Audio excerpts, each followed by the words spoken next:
தனது வீட்டில் கட்டுக்கட்டாக பணம் இருந்ததாக சர்ச்சையில் சிக்கியவர் யஷ்வந்த் வர்மா. இந்நிலையில் டெல்லி உயர்நீதிமன்ற நீதிபதியாக பதவி வகித்து வந்த யஷ்வந்த் வர்மா தனது பதவியை ராஜினாமா செய்திருக்கிறார். அண்மை செய்தியாக பார்த்துக் கொண்டிருக்கிறோம். கூடுதல் விவரங்களை செய்தியாளர் கிருஷ்ணமூர்த்தி வழங்க நாம் கேட்கலாம். வணக்கம் கிருஷ்ணமூர்த்தி, கூடுதல் விவரங்கள். வணக்கம். அலகாபாத் உயர்நீதிமன்ற நீதிபதியாக இருந்த யஷ்வந்த் சர்மா வீட்டிலிருந்து பணம் கட்டுக்கட்டாக கைப்பற்றப்பட்ட விவகாரத்தில் விசாரணையானது நடைபெற்று வரக்கூடிய சூழ்நிலையில் தற்போது திடீரென்று அவர் ராஜினாமா செய்து கடிதம் ஒன்றை அனுப்பியிருக்கிறார். அலகாபாத் உயர்நீதிமன்ற நீதிபதி யஷ்வந்த் வர்மாவின் டெல்லியில் உள்ள இல்லத்தில் கடந்த ஆண்டு மார்ச் மாதம் 14 மற்றும் 15 தேதிகளில் திடீரென ஒரு தீ விபத்து ஏற்பட்டிருந்தது. அப்போது தீயணைப்பு படையினர் தீயை அணைத்த போது அவரது அறையில் கட்டுக்கட்டாக பணத்தை கைப்பற்றியதாக புகாரானது எழுப்பப்பட்டது. இதையடுத்து நீதிபதி வர்மா சர்ச்சையில் சிக்கியிருந்தார். அந்த பணத்திற்கும் தனக்கும் எந்த ஒரு சம்பந்தமும் இல்லை என்றும் அவர் விளக்கம் அளித்திருந்தார்.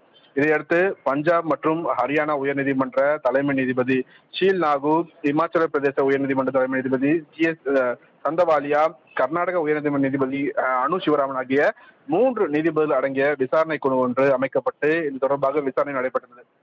இந்த குழு நீதிபதி யஷ்வந்த் வர்மா மீதான குற்றச்சாட்டுகள் குறித்து தீவிரமான விசாரணை மேற்கொண்டிருந்தது. இது தொடர்பாக விசாரணை அறிக்கையும் உச்சநீதிமன்ற தலைமை நீதிபதி அமர்வில் அந்த குழு ஏற்கனவே வழங்கியது. இந்த சூழலில்தான் திடீரென்று யஷ்வந்த் வர்மா தனது நீதிபதி பதவியை ராஜினாமா செய்வதாக குடியரசுத் தலைவருக்கு கடிதம் ஒன்றை அனுப்பியிருக்கிறார். டெல்லி உயர்நீதிமன்ற நீதிபதி யஷ்வந்த் சர்மா தற்போது திடீரென்று ராஜினாமா பெரும் சர்ச்சையை ஏற்படுத்தியிருக்கிறது. வீட்டில் கட்டுக்கட்டாக பணம் இருந்ததாக சர்ச்சையில் சிக்கியவர் டெல்லி நீதிபதி யஷ்வந்த் வர்மா. இந்த தனது குற்றச்சாட்டிற்கும் இந்த பணத்திற்கும் எந்த ஒரு சம்மந்தமும் இல்லை என்றும் தான் வீட்டில் கண்டெடுக்கப்பட்ட அந்த அறைக்கும் தனது வீட்டு பகுதியில் வேறு இடம் இருப்பதாகவே அந்த வீட்டு அதன் மூலமாக தனக்கும் அந்த பணத்திற்கும் எந்த ஒரு சம்மதம் இல்லை என்று தொடர்ந்து அவர் வலியுறுத்தி வந்திருந்தார். இது தொடர்பாக விசாரணை அறிக்கையும் தாக்கல் செய்யப்பட்டு உச்சநீதிமன்ற தலைமை நீதிபதி அமர்வில் விசாரணை அறிக்கையும் தாக்கல் செய்யப்பட்டது. இந்த நிலையில் தனது பதவியை ராஜினாமா செய்வதாக தற்போது யஷ்வந்த் வர்மா கடிதத்தை குடியரசுத் தலைவருக்கு அனுப்பியிருக்கிறார் என்பது குறிப்பிடத்தக்கது. அருணேஷ். தனது வீட்டில் கட்டுக்கட்டாக பணம் இருந்ததாக சர்ச்சையில் சிக்கியவர் யஷ்வந்த் வர்மா. இந்நிலையில் டெல்லி உயர்நீதிமன்ற நீதிபதியாக பதவி வகித்து வந்த யஷ்வந்த் வர்மா தனது பதவியை ராஜினாமா செய்திருக்கிறார். அண்மை செய்தியாக பார்த்துக் கொண்டிருக்கிறோம். கூடுதல் விவரங்களை செய்தியாளர் கிருஷ்ணமூர்த்தி வழங்க நாம் கேட்கலாம். வணக்கம் கிருஷ்ணமூர்த்தி, கூடுதல் விவரங்கள். வணக்கம். அலகாபாத் உயர்நீதிமன்ற நீதிபதியாக இருந்த யஷ்வந்த் சர்மா வீட்டிலிருந்து பணம் கட்டுக்கட்டாக கைப்பற்றப்பட்ட விவகாரத்தில் விசாரணையானது நடைபெற்று வரக்கூடிய சூழ்நிலையில் தற்போது திடீரென்று அவர் ராஜினாமா செய்து கடிதம் ஒன்றை அனுப்பியிருக்கிறார். அலகாபாத் உயர்நீதிமன்ற நீதிபதி யஷ்வந்த் வர்மாவின் டெல்லியில் உள்ள இல்லத்தில் கடந்த ஆண்டு மார்ச் மாதம் 14 மற்றும் 15 தேதிகளில் திடீரென ஒரு தீ விபத்து ஏற்பட்டிருந்தது. அப்போது தீயணைப்பு படையினர் தீயை அணைத்த போது அவரது அறையில் கட்டுக்கட்டாக பணத்தை கைப்பற்றியதாக புகாரானது எழுப்பப்பட்டது. இதையடுத்து நீதிபதி வர்மா சர்ச்சையில் சிக்கியிருந்தார். அந்த பணத்திற்கும் தனக்கும் எந்த ஒரு சம்பந்தமும் இல்லை என்றும் அவர் விளக்கம் அளித்திருந்தார்.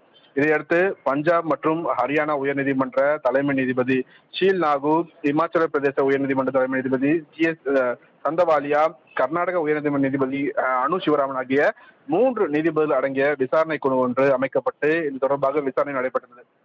இந்த குழு நீதிபதி யஷ்வந்த் வர்மா மீதான குற்றச்சாட்டுகள் குறித்து தீவிரமான விசாரணை மேற்கொண்டிருந்தது. இது தொடர்பாக விசாரணை அறிக்கையும் உச்சநீதிமன்ற தலைமை நீதிபதி அமர்வில் அந்த குழு ஏற்கனவே வழங்கியது. இந்த சூழலில்தான் திடீரென்று யஷ்வந்த் வர்மா தனது நீதிபதி பதவியை ராஜினாமா செய்வதாக குடியரசுத் தலைவருக்கு கடிதம் ஒன்றை அனுப்பியிருக்கிறார். டெல்லி உயர்நீதிமன்ற நீதிபதி யஷ்வந்த் சர்மா தற்போது திடீரென்று ராஜினாமா பெரும் சர்ச்சையை ஏற்படுத்தியிருக்கிறது.